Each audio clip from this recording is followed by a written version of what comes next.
Madam जी आपका order. भैया वहाँ पे साइड में रख दो। निजामुल,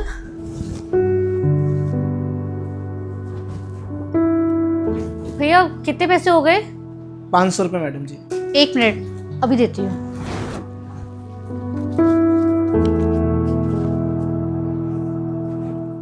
ये लीजिए। Thank you. आप सुनिए, जी मैंने आपको कहीं देखा है। आप नोएडा सेक्टर 12 में रहते हैं ना? हाँ, लेकिन आपको कैसे पता?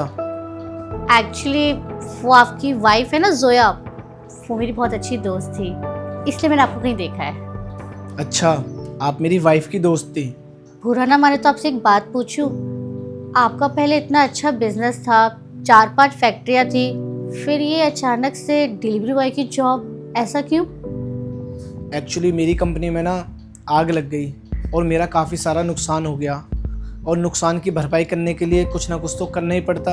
मैंने काफ़ी लोगों से मदद मांगी, लेकिन मेरी किसी ने मदद नहीं करी, जिसकी वजह से मुझे अपना सब कुछ बेचना पड़ गया और आज मैं इस हालत में आ गया। अच्छा ठीक है मैम, मैं चलता हूँ, मुझे और भी जगह ऑर्डर देने हैं। देखिए, आप खुश नहीं लग रहे हैं, आपके चेहरे से साफ पता चल रहा है। आप मुझसे अपनी प्रॉब्लम शेयर कर सकते हैं, आपका मन ना हल्का हो जाएगा। अरे नहीं मैम, ऐसी कोई बात नहीं है, और आपका बहुत बहुत शुक्रिया, आपने कम से कम मेरे लिए इतना पूछा और अच्छा लगा मुझे ये सुन के। वैसे आप बहुत परेशान लग रहे हैं। क्या बताऊँ मैं आपको, आज जो ये मेरा हाल है ना, ये मेरी ही गलती की सज़ा है जो आज मैं भुगत रहा हूँ। क्या गलती की सज़ा? मतलब? वो कहते हैं ना कि अगर आप किसी के साथ गलत करोगे ना तो आपके साथ भी गलत होगा, और ये मेरी ही गलती की सज़ा है जो आज मैं भुगत रहा हूँ। मैंने अपनी बीवी के साथ ना बहुत गलत किया, उसे डिवोर्स देकर किसी और से शादी कर ली मैंने। वो मेरी लाइफ की सबसे बड़ी गलती थी। क्या आपने जोया को डिवोर्स दे दिया? लेकिन क्यों? वो आपसे प्यार नहीं करती थी? नहीं मैम, ऐसा नहीं है। मेरी बीवी तो मुझसे बहुत प्यार करती थी, बस मैंने ही किसी दूसरी लड़की के बहकावे में आकर अपनी बीवी को डिवोर्स दे दिया। एक्चुअली जिस लड़की से मैंने शादी करी अपनी बीवी को छोड़कर, वो लड़की मुझसे नहीं मेरी प्रॉपर्टी से प्यार करती थी, और उसने शादी सिर्फ मुझसे दिखावे के लिए की थी ताकि वो मेरी प्रॉपर्टी हड़प सके। शादी के बाद उसने सारी प्रॉपर्टी धोखे से अपने नाम कर ली, और जो मेरे पास बची कुची थी वो मेरी कंपनी वो जलकर राख हो गई। और जब मेरा बुरा वक्त आया ना, तो वो मेरी मदद करने के लिए भी नहीं आई, और जब मैं उसके पास मदद के लिए गया तो उसने मेरे ऊपर हरासमेंट का केस लगाकर मुझे जेल भिजवा दिया, और काफ़ी टाइम मैंने जेल में बिताया। और मदद के लिए मैंने अपने रिश्तेदारों को फ़ोन किया तो उन्होंने मुझसे नाता ही तोड़ दिया। उन्होंने कहा कि अगर वो मुझसे नाता रखेंगे तो उनकी भी बदनामी हो जाएगी। लेकिन आज मैं जो भी काम करता हूँ उसमें मैं खुश हूँ। थोड़ा बहुत जो भी कमाता हूँ उसमें मेरा गुजारा हो जाता है, और अपनी ज़िंदगी जैसे भी है मैं ठीक से जी रहा हूँ। देखिए, अगर ऐसी बात थी तो आपको अपनी बीवी से माफ़ी मांग लेनी चाहिए थी। क्या पता वो आपको माफ़ कर देती। कम से कम आपको ऐसे अकेले तो नहीं रहना पड़ता। किस मुंह से मैं उससे माफ़ी मांगता, और अब तो मुझे अकेले रहने की भी आदत हो गई है। मेरी बीवी ने मुझे समझाया था कि देखो तुम ये जो कर रहे हो ना बिल्कुल गलत कर रहे हो, एक दिन तुम बर्बाद हो जाओगे इन चक्करों में। लेकिन मैंने अपनी बीवी की एक भी बात नहीं मानी, और आज मैं बर्बाद हो गया।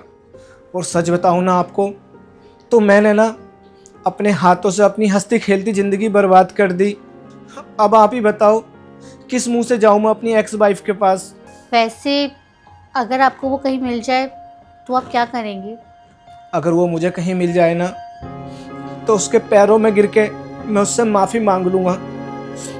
वैसे तो मैं माफ़ी मांगने के लायक नहीं हूँ, क्योंकि मैंने उसके साथ बहुत गलत किया है, और अब मैं अपने कर्मों की सज़ा भुगत रहा हूँ। और अगर आपकी बीवी आपकी लाइफ में खुद वापस आना चाहे तो आप जाओगे उसके पास?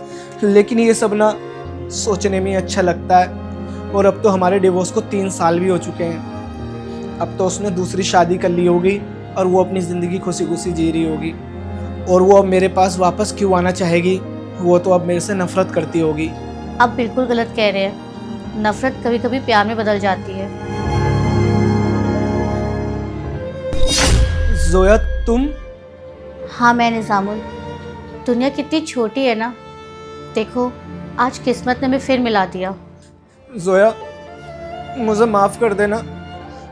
मैं जानता हूँ कि मैं माफ़ी के लायक नहीं हूँ, लेकिन फिर भी तुम मुझे माफ़ कर दो। मैंने ना तुम्हारे साथ बहुत गलत किया है। प्लीज़ जोया, मुझे माफ़ कर दो। प्लीज़ निज़ामुल, ऐसे अपसेट मत हो।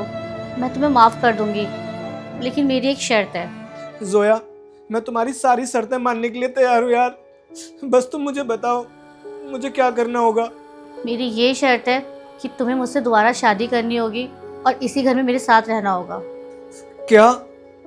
शादी? जोया, मैंने तुम्हारे साथ इतना गलत किया, लेकिन फिर भी तुम मुझसे शादी करना चाहती हो? क्योंकि मैं तुमसे बहुत प्यार करती हूँ। जब हमारा तलाक हुआ था तो मेरी हालत बहुत बुरी हो गई थी। मुझसे रहा नहीं जा रहा था। मैंने तो अपनी खुद की ज़िंदगी ख़त्म करने की सोच ली थी, लेकिन मेरी माँ ने मुझे समझाया, मुझे सहारा दिया।